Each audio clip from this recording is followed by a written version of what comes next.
배아, 비타민 B, 복합체, E의 함량 풍부, 성인병 예방과 스트레스 해소에 도움.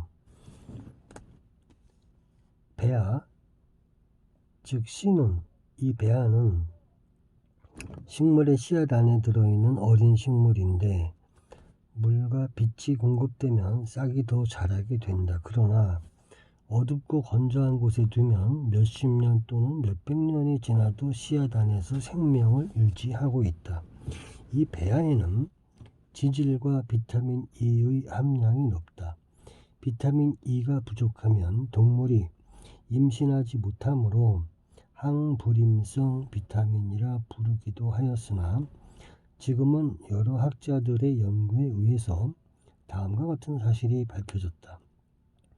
세포나 조직에서의 산소의 요구를 감소시켜 혈액의 응고를 저지한다. 모세혈관의 피의 흐름을 좋게 하며 혈관을 확장한다. 지질이나 단백질의 대사를 조정하고 혈관을 보호한다. 노화 현상은 비타민 E와 항산화 물질을 투여하면 지연시킬 수가 있다고 한다. 뿐만 아니라 비타민 E는 비타민 A의 효과를 높이며 지질의 산화 분해를 저지하는 작용도 있다. 또 비타민 E에는 부신 피질 호르몬 코티솔, 사람의 의욕에 관계하는 호르몬을 절약시키는 작용이 있어 스트레스 증세를 가볍게 해준다고 인정되고 있다. 이 비타민 E는 밀의 배아나 채소 등에 들어있으나 동물성 지질에는 소량밖에 들어있지 않다. 식물성 식품이 동물성 식품보다 건강에 좋고 성인병 예방이 된다는 것은 이 비타민 E의 효과도 큰 것이다. 현대의 문명 생활에선 식품이 많이 가공되어 천연의 귀중한 물질이 파괴되기 쉽다. 그러한 것을 약품으로 보충하는 것보다는 일상의 식생활에서 부족되지 않게 섭취하는 것이 바람직하다. 정제되지 않은 곡식이 오랜 세월을 통해서 인류의 생명을 지탱해 온 것을 보더라도 지금껏 버리고 있던 배아가 건강을 위해 얼마나 중요한 것인가를 알 수 있다. 배추, 비타민C와 칼슘 많아 전천후 부식, 소화를 돕고 뇌화 상즙 작용. 배추류는 치매 분비를 원활히 하고 창자 안에서의 소화를 도우며 내장에 열을 내리게 하는 작용을 하는 것으로 한방에서는 말하고 있다.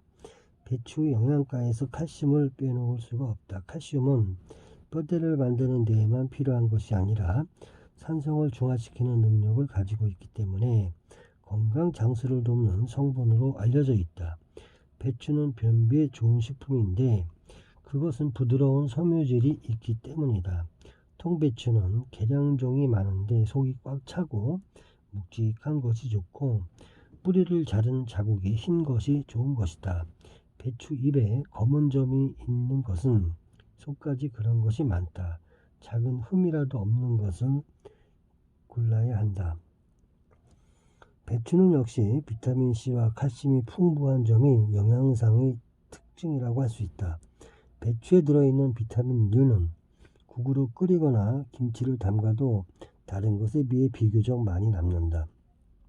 겨울철의 비타민 공급원으로 배추를 선택한 동양 사람의 슬기를 엿볼 수 있다.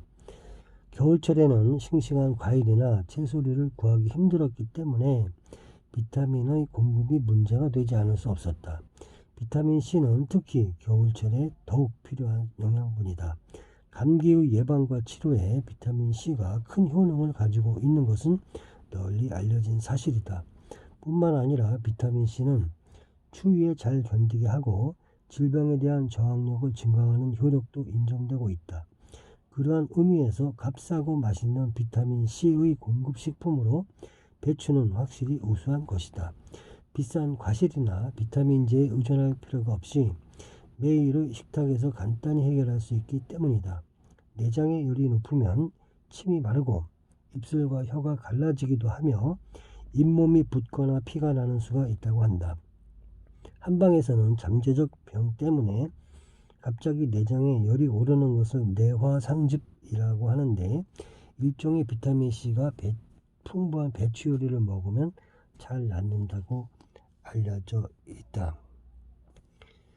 닭고기, 오리고기, 쇠고기 등의 육류나 해산물, 특히 조개류와 함께 요리한 배추 요리는 영양적으로 산성식품을 중화하는 것일 뿐 아니라 식욕 증진에 효과가 있는 것으로 알려져 있다. 우리나라에서는 겨울철 채소로 김장용으로 가장 많이 쓰이며 1년 내내 김치와 국 또는 찌개 등으로 식탁을 장식하는 알칼리성 식품이다.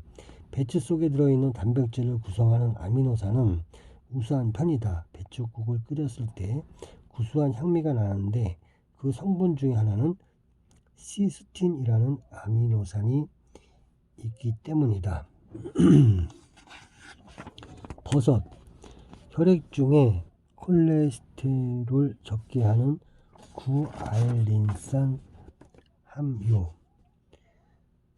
버섯의 모양에는 형형색색 여러 가지 것이 있는데 나무에 걸터앉기 좋게 나는 원숭이 자리 같은 것이 있는가 하면 모기버섯처럼 사람의 귀같이 생긴 것도 있다. 모기에는 검은색의 모기버섯과 흰 빛깔의 백모기가 있는데 중국에서는 옛부터 백모기를 장르불로 하는 귀한 버섯으로 여겨왔다.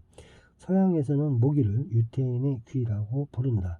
동충하초라는 버섯은 한방에서 폐병과 신장병의 특효약으로 쓰는데, 이것은 겨울에는 곤충이 기생하다가 여름에 곤충이 죽게 되면 그 자리에서 버섯이 나는 기이한 것이다. 약용으로는 그 외에도 상황버섯이 이뇨에, 복령이 이뇨와 수종에, 맥각이 부인병에, 흰무당버섯이 항균성 제제로 널리 사용되어 왔다. 버섯은 확실히 신비로운 식품임에 틀림없다. 폭군 네로 황제는 송로버섯을 매우 즐겨 먹었는데 버섯을 따오는 사람에게는 버섯의 무게만큼 금을 주었다고 해서 버섯왕이라는 별명이 있었다고 한다.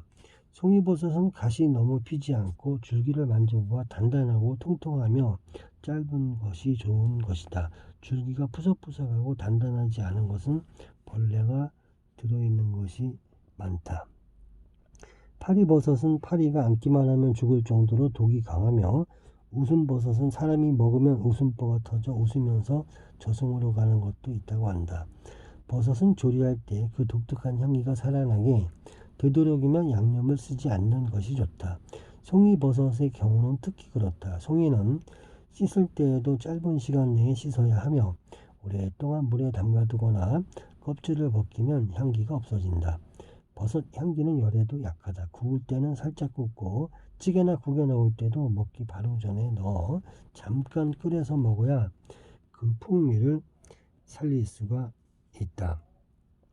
버섯은 곰팡이의 일종이다.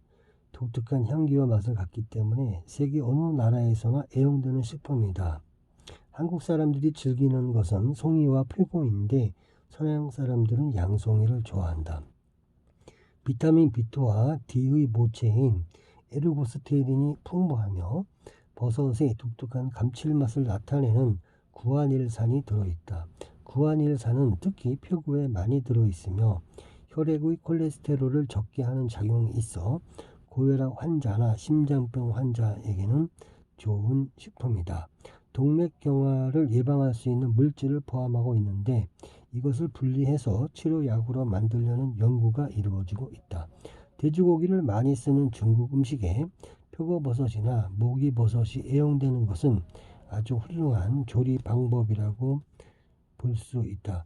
최근에는 버섯에 제한 물질이 포함되어 있음이 알려져 크게 각광을 받고 있다. 버섯은 칼로리가 없는 식품이므로 해조류와 마찬가지로 많이 먹어도 뚱뚱해지지 않는다.